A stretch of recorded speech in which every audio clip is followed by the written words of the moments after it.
Good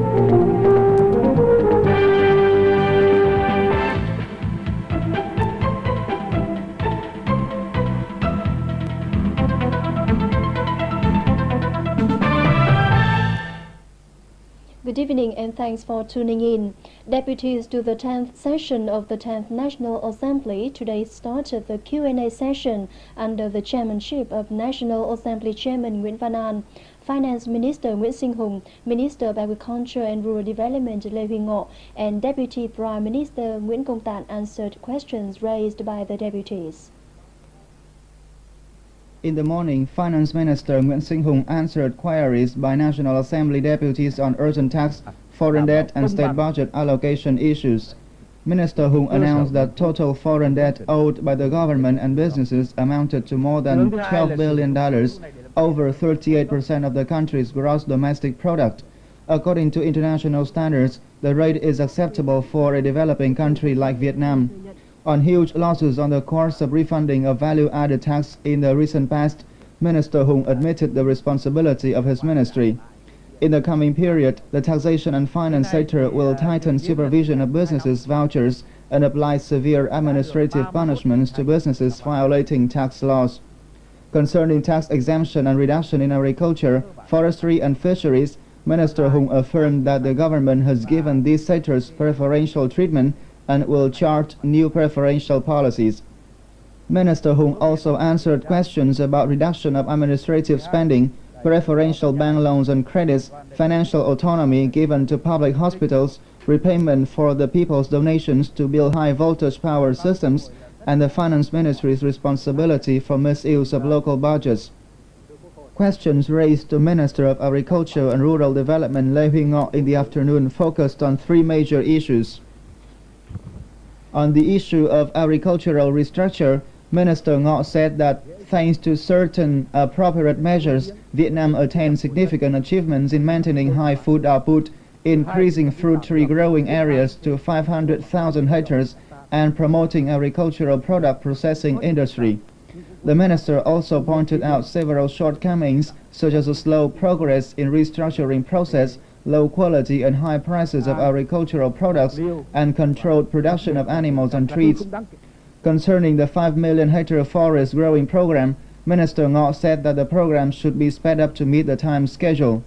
On the flood prevention program in the Mekong River Delta, the minister announced that the government had worked out an overall master plan to protect the whole region. Deputy Prime Minister Nguyễn Công Tạn was the last cabinet member to be questioned this afternoon. His answers focused on three issues, including agricultural economy restructure in rural areas, citizens' complaints and accusations, and settlement progress. On this last issue, Mr. Tạn admitted that most of the faults came from state officials. He also pointed out discrepancies in legal policies of the country that could not be fully corrected. For those who take advantage of democracy being stimulated to cause illegal acts, the minister stressed that they should be severely punished. Referring to program on hunger eradication and poverty reduction, Deputy Prime Minister Tạn said that the program had been making great contribution to improve material and spiritual life of a large number of people living in remote and poor areas. He added that all resources should be reserved for the program so as to have no poor households in the country. The question and answer session will continue tomorrow. Moving on to other news, the 2001 Consultative Group meeting on Vietnam was opened in Hanoi this morning under the chairmanship of Deputy Prime Minister Nguyễn Mạnh Cầm. The participants are government officials and representatives from 40 countries and organizations who provide official development assistance for Vietnam. Deputy Prime Minister Nguyễn Mạnh Cầm introduced to donors 7 solution proposals by the government for the implementation of the 2001-2005 Socio-Economic Development Plan.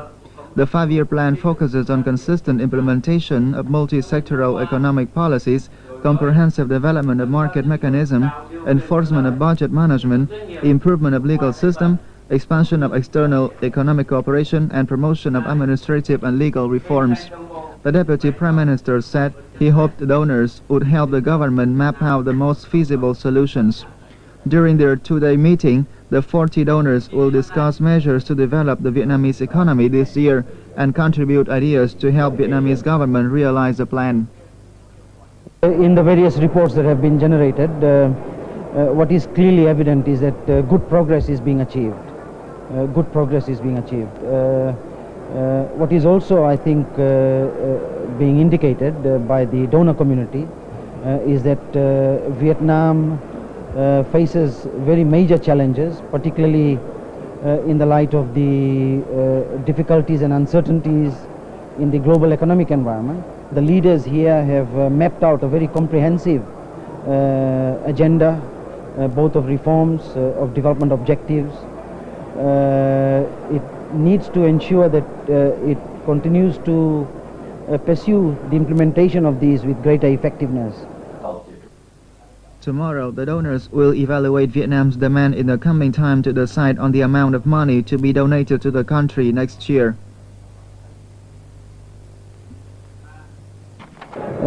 Again, in the context of what Vietnam has been doing in recent years, its achievements, I think Vietnam can look forward with a degree of confidence that the donor community will continue to support it in substantial ways, as long as Vietnam remains committed to reforming. When asked whether the Japanese government would maintain its ODA fund for Vietnam like last year, the Japanese ambassador to Vietnam said, though Japan has decided to reduce its ODA for the world by 10%, it is still committed to grant Vietnam substantial donations next year. The donors have so far pledged to donate Vietnam up to $17.5 billion, of which more than $14 billion have been signed for implementation.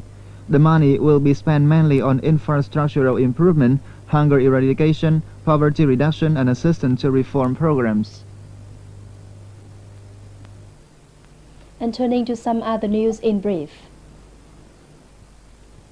A website designed to boost trade ties between Vietnam and the United States has been officially launched today.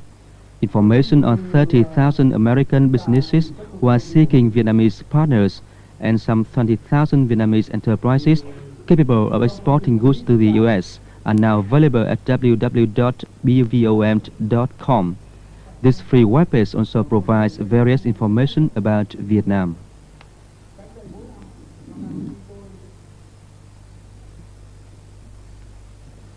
The annual conference of the Southeast Asian Information Technology Organization, or CITO, was concluded today in Hanoi. It was a chance for 60 Vietnamese enterprises and those from China, South Korea, Taiwan and Japan to seek business opportunities in software production. On this occasion, some Vietnamese companies have received software production contracts from Japan. The conference had decided to change the name of the 16-member organization to the Asian Information Technology and Telecommunications Organization. Coming up next is the world news after our recommendation on what to do and where to go at your weekend.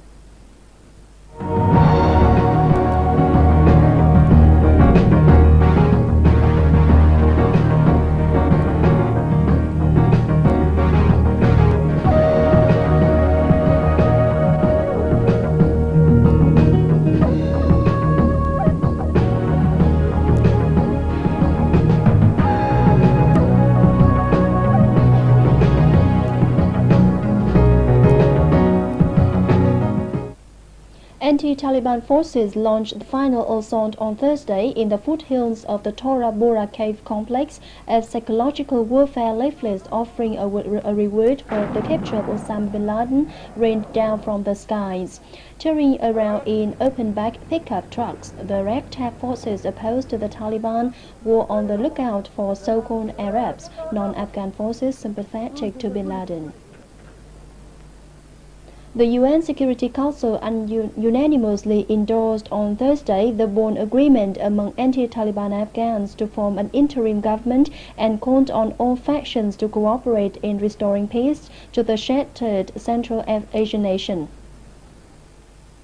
The United Nations succeeded in brokering an agreement on Wednesday among anti-Taliban Afghans that calls for a 30-member interim authority to govern the war-devastated country for 6 months, beginning on December the 22nd. The exiled former king then would convene a traditional assembly to approve a transitional government. Elections are scheduled in 2 years. The interim authority is composed of major ethnic groups in Afghanistan in rough proportion to their population. One key factor in the Bonn Accord is the request to the Security Council to authorize an international force that would provide protection in and around the capital Kabul and could be expanded to other cities. Talks on the force, which would not be a traditional UN Blue Helmet peacekeeping operation, are expected to take another week. Answering questions about Vietnam's reaction to the agreement reached by Afghan factions in Bonn, Germany, which will set up an interim government in Afghanistan, the Foreign Minister spokesperson Phan Truy Thanh said in Hanoi yesterday. Vietnam welcomed all efforts for a political solution to put an early end to the present war in Afghanistan, ending the misery and loss of the Afghan people and creating conditions for them to reconstruct their country. In other news, Sri Lanka's main opposition party, the United National Party UNP, looked set to win a surprise majority in a parliamentary vote that could signal a quick return to peace talks with separatist Tamil Tiger rebels. There was a turnout of 75 to 80% of the more than 12 million eligible voters for the second general election in 14 months. But violence and other problems surrounding the vote have caused the country's elections commissioner to annul results from some polling booths, delaying a final tally.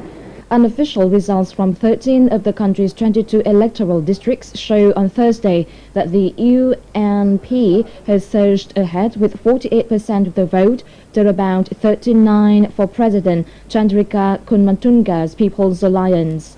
A win for the UNP may give strength to its bid to open immediate talks with the Liberation Tigers of Tamil Nadu.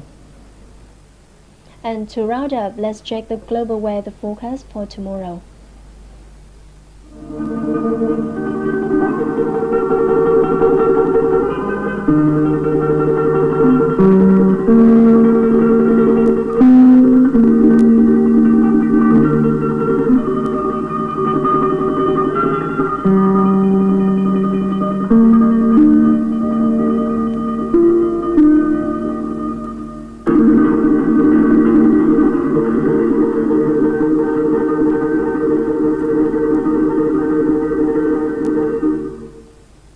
That's it for today. Thanks for watching and goodbye.